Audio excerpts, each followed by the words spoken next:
두 분 의원님도 좀 나오시죠. 네. 하다가 차 시간 때문에 가시는 분 가시면 또 더 자리가 썰렁해질 것 같고, 우리 스태프들도 사진 촬영에 응하실 분은 좀 자리에 앉아서 채워주시죠. 자리. 네, 이렇게 앉아서. 공식 기록팀 어디 계세요? 없어요? 아, 이렇게 지금? 아니요.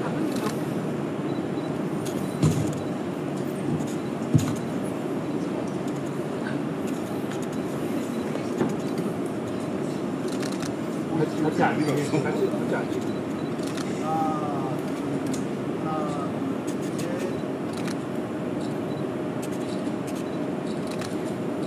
네.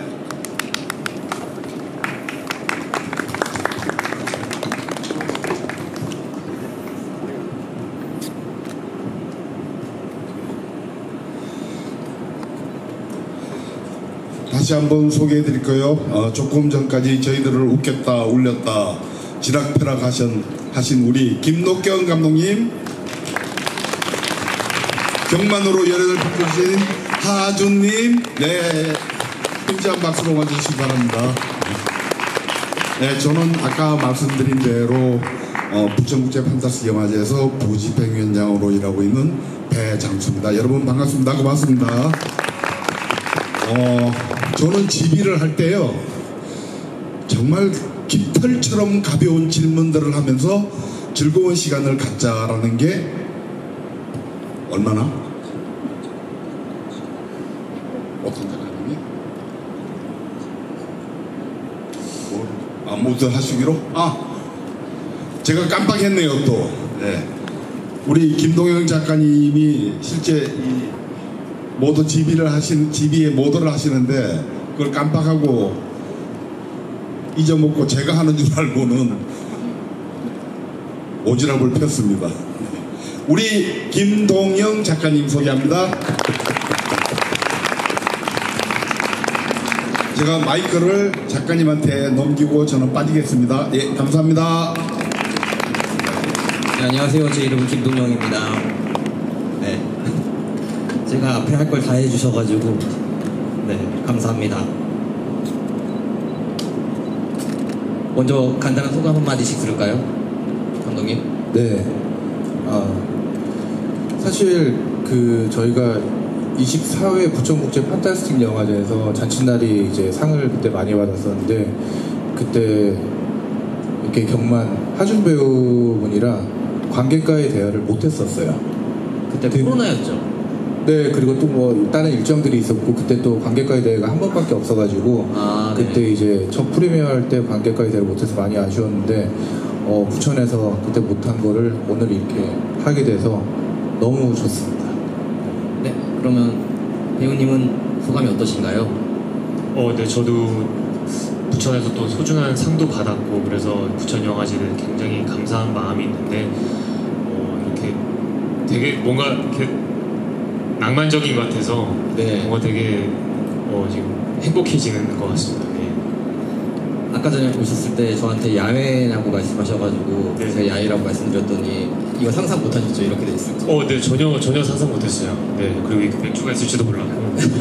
저희 여기가 이제 맥주를 마시면서 영화를 감상하는 시간이거든요. 네, 그러면 이제부터 GV 진행하겠습니다. 아까 전에 우리 부위원장님께서 말씀하셨던 것처럼 GV는 좀 재밌어야 되지 않겠습니까? 그래서 제가 준비한 질문들도 많은데요. 그냥 여러분들이 질문하고 싶은 것들이나 감상평들 있으시면 손 들고 얘기해 주시면 저희가 마이크 쓱 갈 거거든요. 그래서 저희랑 같이 해요. 알겠죠? 우선 감독님, 이 영화가 특별하게 느껴지는 이유 중 하나가 감독님이 실제 경험했던 이야기를 토대로 만들었다고 들었거든요. 이 작품을 만든 계기나 영감을 준 순간이 있었을까요? 네, 제가 경만이처럼 영화에서처럼 모든 걸 다 실제로 겪었던 건 아니고, 어떤 일부 저의 자전적인 이야기가 들어간 거는 맞고요. 제가 아버지 장례식장에서 느꼈던 그런 부분들이 영화에 좀 많이 이렇게 녹아 있긴 해요. 네. 그러면 정훈님이 정훈이라는 캐릭터를 처음 대본에서 봤을 때 어떤 느낌이셨어요, 배우님은? 경만이. 네. 아, 예, 죄송합니다. 네. 아, 네네. 저는 대본을 처음 봤을 때 이거는 감독님의 자서전적인 이야기가 강하다고 느꼈고, 그래서 물론 뭐 모든 작품이다 감독님과 소통이 중요하지만 유독 이 작품은 더 감독님과 정말 하나가 되는 의견이 돼야 된다고 생각을 많이 했던 것 같아요. 그래서 네, 감독님의 의중을 최대한 제가 그대로 파악할 수 있는 게 제일 중요한 대본이라는 생각을 했습니다. 예. 근데 또 궁금한 거, 네, 좀 덧붙여서 말씀드리자면 네. 촬영 준비할 때는 하준 배우랑 거의 밤에 2시간씩 막 이렇게 통화하고 그랬었어요. 그래서 저의 어떤 개인적인 이야기, 과거에 제가 겪었던 어떤 이야기들을 많이 질문도 이렇게 하면서 많이 다가와 주려고 많이 노력을 했어가지고 많이 그때 고마웠었어요. 네. 저는 이제 영화 보면서 느꼈던 게 이제 감독님도 원래 연기를 좀 하셨잖아요. 그래서 네. 그래서 좀 배우님께서 좀 불편하진 않으셨나, 영화 하면서 이런 건 없었나라는 생각이 들었거든요. 저는 괜찮았는데 불편했나요? 네, 사실 밤마다 많이 혼났습니다. 자꾸 뭐 문자를 보내시고 연기를 그렇게 하는 건 아니다. 농담이고요. 네. 아니 그런 거는 전혀 없었어요. 근데 오히려 저도 뭐 연기를 하시는 감독님과는 처음 작업을 해봤었는데, 저는 사실 제가 제일 존경하는 감독님 중에 또 클린트 이스트우드 감독님을 굉장히 또 존경을 하고, 그래서 그분과 연기했던 다양한 배우들 다 너무 좋았다. 왜냐하면 배우의 또 입장이나 그런 섬세한 부분들 너무 많이 알고 있으니까, 그런 거를 뭐 제가 뭐 사실 감히 그 정도는 아니지만 간접적으로나마 그분들이 어떤 기분이었을 것 같다는 그런 거는 많이 느꼈던 것 같아요. 왜냐면은 굉장히 이게 섬세하게 많이 이렇게 그려주셨던 부분들이 있어가지고 그런 거는 굉장히 또 좋았었습니다. 그러면 연기를 하시면서 칭찬받았던 장면이 있었을까요? 그러니까 모든 장면이 좋았겠지만 특히 기억나는 장면이라든가 감독님한테 어떤 신을 찍고 칭찬받았던 적 있으세요? 감독님은 기본적으로 이제 디폴트 값이 뭐 좋아요 뭐 이렇게 하시는 성향이 있으셨기 때문에, 네. 근데 뭐 좋았다라기보다는 어려웠던 장면은 사실은 뭐 그 장면이 좀 많이 어려웠던 것 같아요. 그 마지막에 염하는 거를 이제 좀 하는 씬이, 그 씬이 실제적으로 물리적으로도 시간이 좀 많이 되게 타이트했었고, 꼭 이제 항상 그런 어떤 법칙 같은 게 좀 있는 것 같아요. 그 배우가 해내야 되는 되게 감정적으로 좀 어려운 씬이 있는 날은 항상 그 주변 상황의 컨디션이 좋지 않습니다. 저는 좀 그런 걸 많이 겪었는데, 이때도 여전히 좀 그런 상황들이 있어서 뭐 그럴 때마다 이제 감독님께서 이제 포기하지 않고 계속 더 해주시고 그러다 보니까 또 괜찮은 것들이 나왔던 것 같아서 그런 거는 많이 기억에 남는 것 같습니다. 그리고 그 다음에 기억이 나는 건 경찰서에서 이제 경만이가 막 그 호소하는 씬 있지 않습니까? 그 씬 같은 경우는 제 기억에 그 씬이 테이크를 제일 많이 갔던 것 같은데 한 7번 갔던 것 같아요. 근데 솔직하게 말씀드리면 한 5번째 테이크 때쯤에 이 정도 된 것 같은데 라는 생각이 있었는데 계속 가셔서 네. 저도 약간 오기가 돋아서 감독님 오케이 하셨는데 괜히 제가 한 번 더 가자고 해서 그랬던 기억이 있습니다. 네. 그럼 감독님은 어떤 장면에서 제일 예뻐 보였어요? 모든 장면이 칭찬하고 싶은 장면이 있었다면? 안 예뻤던 이쁜 건 주연이가 이뻤고 어디서 듣고 계셨으면 좋겠는데. 네, 다 예뻤고 다 좋았고, 근데 제가 얘기를 옆에서 많이 하잖아요. 저희가 대화를 많이 하는데 그 경만이가 말 잔치할 때 사회 보고 막 이렇게 멘트 막 할 때는 그때는 제가 아무 얘기도 안 했던 것 같아요. 즐겁게 노셨어요, 배우분이.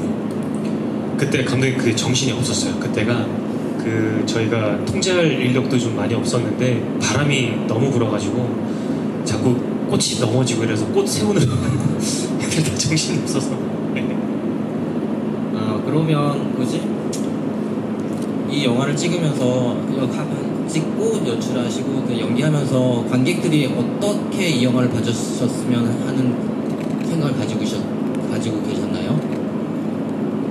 저는 개인적으로 영화를 만드는 입장에서 또 공감할 수 있는 부분들 그리고 옆에 있는 가족이나 이렇게 소중한 분들에 대해서 한 번쯤 있을 때 좀 더 마음을 표현하고 했으면 하는 그런 마음들이 가장 컸었어요. 실제 이제 제가 어떤 제 자전적인 부분에서 제가 아버지한테 그렇게 하지 못했던 부분들도 있고 그러므로 영화를 보는 관객분들이 그런 부분들을 좀 많이 같이 공감해 주시고 그렇게 해주셨으면 좋겠다는 마음을 많이 가졌었어요. 배우님께서는 어떻게 관객들이 영화를 봐주시길 바라시나요? 그런 바람은 사실은 딱히 없는 것 같아요. 그게 제가 사실은 뭐 동문서답일 수도 있겠지만 그냥 이거를 임했을 때 이거는 좀 기교 같은 거를 부리면 안 되겠다, 그런 걸로 의지하면 안 되겠고 정말 그냥 전공법이라고 하죠. 뭔가 좀 내가 정말 진심으로 해야 되겠다, 그래야 이렇게 관객분들께서 보시기에 이게 더, 왜냐면 누구나 겪을 수 있는 이야기이기 때문에 그냥 그런 책임감으로 했던 것 같아요. 그래서 뭐 잘 보셨다, 뭐 이제 당신들의 관객분들의 어떤 가정사나 뭐 돌아가신 뭐 부모님이나 그런 분들이 떠오른다, 뭐 그런 얘기 들으면 굉장히 뿌듯했고요. 뭐 어떻게 봐주길 바라나 뭐 그런 마음은 없었습니다. 그냥 부끄럽지 않게 해야겠다라는 마음으로 있었던 것 같아요. 예. 저는 오늘 처음 이 두 분 처음 뵀거든요. 근데 제가 영화만 보다가 생각하는 이제 하준 배우님 같은 경우는 되게 왜소하고 조금 찌질하게 생각했었는데 제가 대기실문을 딱 열고 들어갔는데 왕자님이 앉아 계신 거예요. 키가 큰. 그래서 순간적으로 좀 놀랬거든요. 그리고 감독님은 이 영화를 되게 섬세하게 찍으신 분이라 좀 어깨도 좁고 약간 여리여리한 분이라고 생각했었는데 감독님도 좀 이미지가 좀 세 보이시고 그래가지고 근데 저는 이제 배우님 보고도 깜짝 놀랐거든요. 이렇게 키가 크단 말이지 영화에서와 다르게 라고 생각했었는데요. 아무튼 전 너무 좋았어요. 감사합니다. 이게 굽이 좀 미용실도 좀 갔다 오고. 그러니까 제가 뭐 이제 저는 아무래도 영화 여러분들과 똑같이 대부분 영화를 보잖아요. 그래서 실제로 배우나 감독님을 보는 경우는 사실 없거든요. 1년에 몇 번 없거든요, 거의. 그런데 이런 자리에 와가지고 실제로 보면 저 되게 지금 떨리거든요. 왜냐면 거기서 봤던 분들이 지금 여기 옆에 있으니까 그래서 막 이런 질문들 정리해왔을 때도 좀 어버버거리고 있는데요. 그럼 이쯤에서 여러분들이 영화 보신 분들 중에서 오늘 오신 분들 중에서 질문이라든가 뭔가 좀 하고 싶은 얘기 있으시면 손 들고 얘기해 주시면 어떨까요?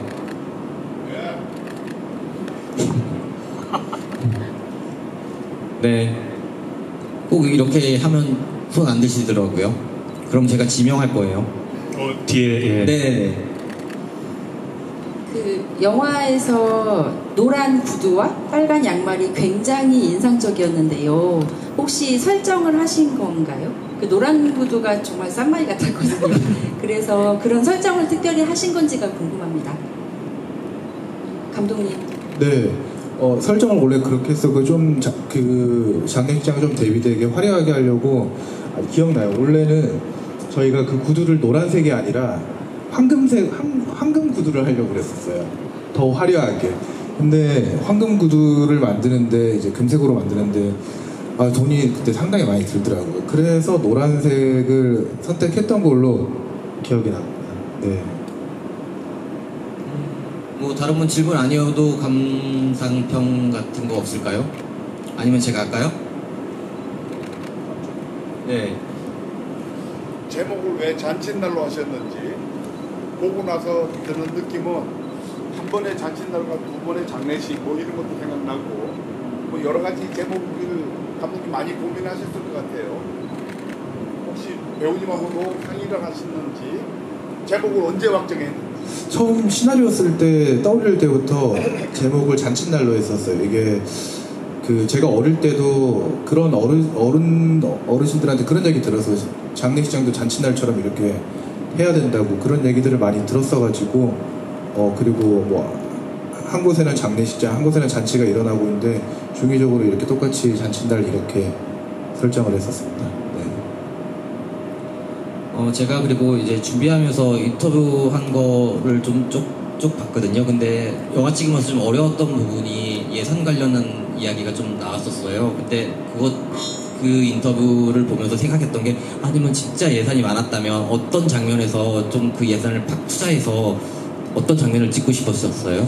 일단 예산이 많았다면 옆에 계신 이제 하준 배우분께 개런티를 이제 좀 많이 드렸으면 좋았겠다는 생각을 제가 가지고요.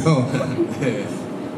그보다 좀 더 저희가 촬영이 원래 15회차 일정을 잡았다가 날씨 때문에 한 회차가 늘어서 16회차 촬영을 했던 걸로 기억하는데, 예산이 좀 많았던 어떤 장면을 꼭 꼬집기보다는 좀 더 배우분들하고 현장에서 좀 더 얘기를 나누면서 좀 더 긴 시간 좀 더 집중해야 될 씬에 좀 더 했으면, 예, 그렇게 힘을 쓰지 않았을까. 그리고 아까 장례장 살짝 얘기 나왔을 때 그때 어떤 물리적으로 힘든 상황들이 있었고, 그런 부분들을 좀 더 여유를 두면서 촬영을 했으면 어땠을까라고 생각하지만, 그래도 주어진 시간에 즐겁게 잘 만들었다고 생각이 듭니다. 네. 아니면 그러면 배우님 입장에서는 어떤 장면을 좀 다시 제대로 찍어보고 싶다는 생각 안 해보셨어요? 아, 그 자금이 여유가 된다면 말씀하시는 거죠? 아무래도 저의 개런티를 다시 한번 농담이고요. 네.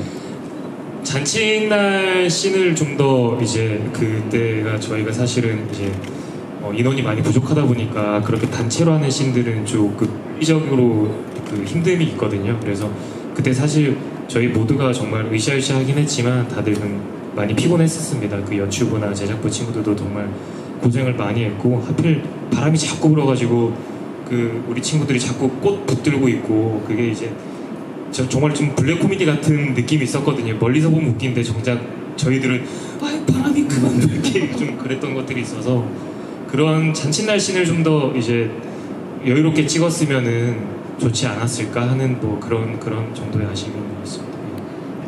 맞아요. 네, 저희 잔칫날 행사하는 씬을 하루 촬영을 했었어가지고, 네. 하지만 또 배우님 워낙 잘해주셔가지고. 그리고 또 배경이 된 장소가 사천과 삼천포잖아요. 영화에서 아주 중요한 느낌으로 다가오는데요. 그 지역을 로케이션 장소로 정한 특별한 이유라도 있으신가요?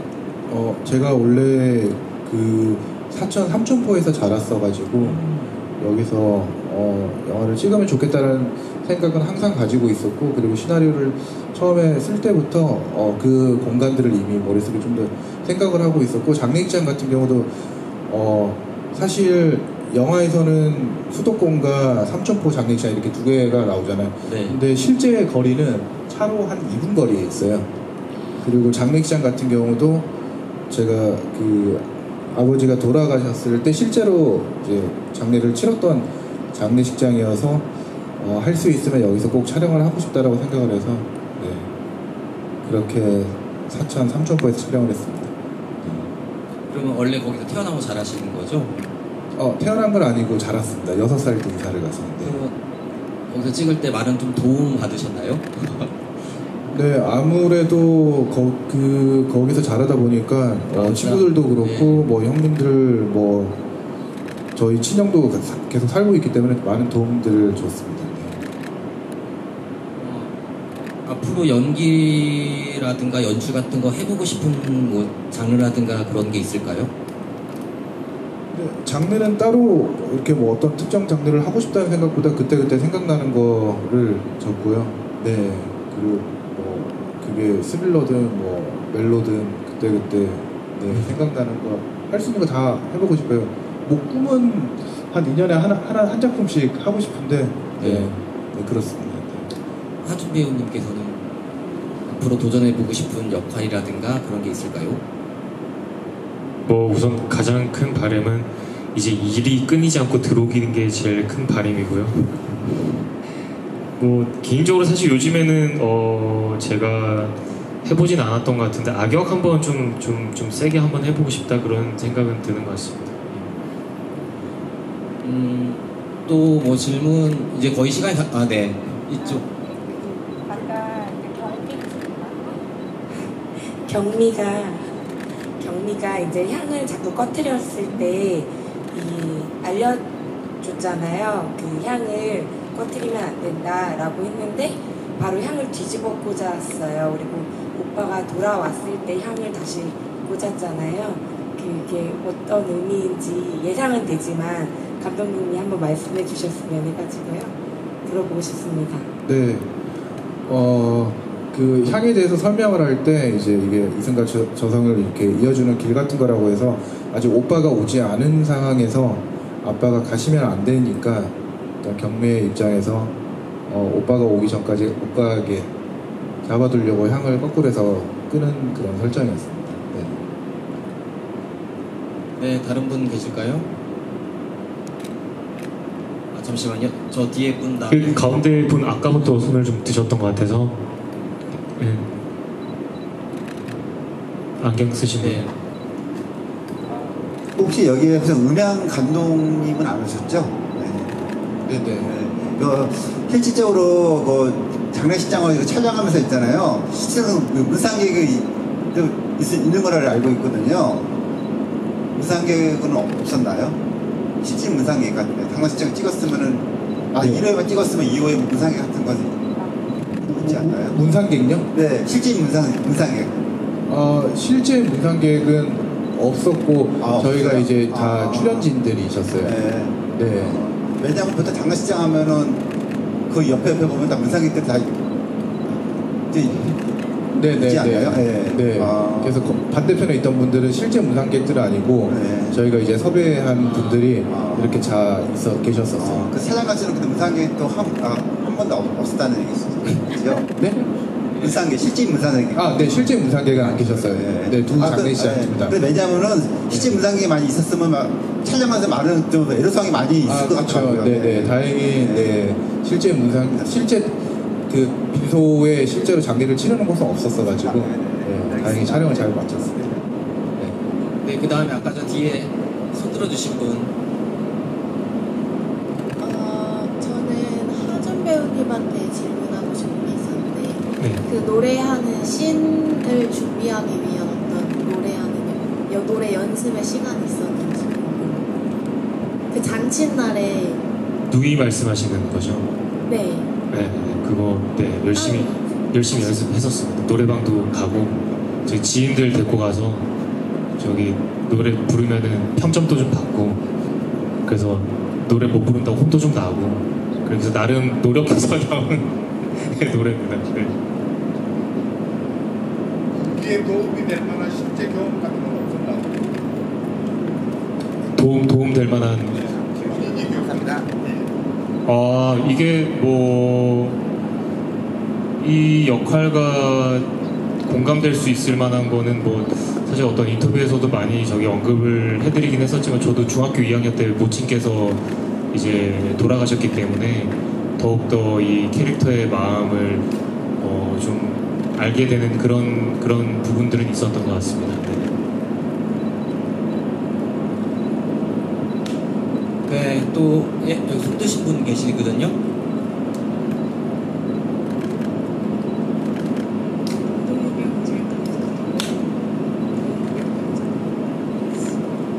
굉장히 사실주의적인 영화라서 영화라기보다는 진짜 리얼리즘이 진짜 사실을 보는 듯한 그런 느낌을 받았어요. 그래서 부모님은 죄송해요. 조금만 목소리를 좀 크게 해주시면 안 될까요? 그래요? 정말 사실적인 그런 리얼리즘 같은 영화 같지 않은 진짜 실제 일이 벌어졌다는 생각으로 이입이 됐거든요. 감정이입이. 굉장히 좀 고퀄리티적인 최상위급의 영화라고 제가 느꼈습니다. 감독님께서는 좀 어떤 생각을 가지신 분이신지 잘 모르겠지만 좀 더 좀 이렇게 고품질, 고품격 높은 영화를 지금 제작해 주셨으면 감사하겠다는 생각이 좀 드네요. 좀 박수를 좀 드리고 싶다는 생각이 듭니다. 감사합니다. 감사합니다. 네.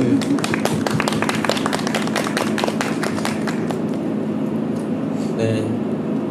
이제 좀 시간이 다 되어가지고요. 이제 정리하는 마지막 질문 드릴게요. 앞으로의 계획이 있으면 좀 말씀해 주시겠어요? 두 분 다? 감독님부터. 네, 계속 글을 적고 있고 뭐 또 다른 작업을 준비를 계속 하고 있습니다. 언제 또 다음 작품을 촬영을 들어가게 될지 아직 모르겠지만 예, 계속 준비를 하면서 좋은 소식들을 기다리면서 그렇게 지내고 있습니다. 네. 그다음에 하준 배우님.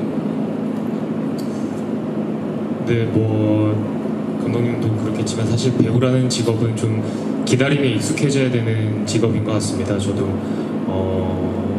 작년 재작년 그 주말 드라마 끝나고 나서 좀 많이 공백기가 있었는데요. 그러면서 드는 생각은 이런 기간을 어떻게 좀 잘 보내야 하는 건가라는 생각을 많이 했던 것 같아요. 이럴 때일수록 뭐 운동도 더 열심히 하고 뭐 독서도 좀 더 다양하게 하고 좀 더 다양한 사람들을 만나면서 저 스스로의 좀 내실을 잘 다져야 하는 게 아닌가라는 생각을 하고 있는데 앞으로도 그렇게 좀 더 저 스스로의 내실을 잘 다져서 더 단단한 그런 배우로 거듭나도록 최선을 다하겠습니다. 감사합니다. 네, 오늘 와주셔서 너무 감사하고요. 그리고 감독님이 말씀하실 줄 알았는데 말씀 안 하셔도 제가 대신 말씀드리겠습니다. 이번 국제 판타스틱 영화제에 처음으로 김록경 감독님의 장편 영화 세라가 죽이고 싶은 사람이라는 영화를 오늘 선보였어요. 그래서 잔칫날 좋아하시는 분들은 저도 아직 영화를 못 봤지만 7월 10일에도 영화를 상영해야 하거든요. 그때 한번 찾아와서 감독님의 새로운 영화도 한번 보셨으면 좋겠습니다. 아무튼 오늘 와주셔서 감사하고요. 조심히 들어가십시오. 우리 다 같이 인사. 마지막 인사부터 부탁드릴게요. 네, 오늘 이렇게 늦은 시간에 이렇게 자리해 주셔서 감사하고 그리고 또 여기 판타시나에서 좋은 프로그램 만들어 주셔가지고 저도 오랜만에 잔칫날 다시 만나고 또 오랜만에 진짜 오랜만에 만났거든요. 그래서 너무 감사드리고 다음에 또 네, 인사드릴 수 있으면 좋겠습니다. 네, 함께 다 같이 네, 감사합니다. 감독님도 마지막으로 인사 부탁드릴게요. 아름다운 밤 되십시오. 감사합니다. 네, 감사합니다. 조심히 들어가십시오.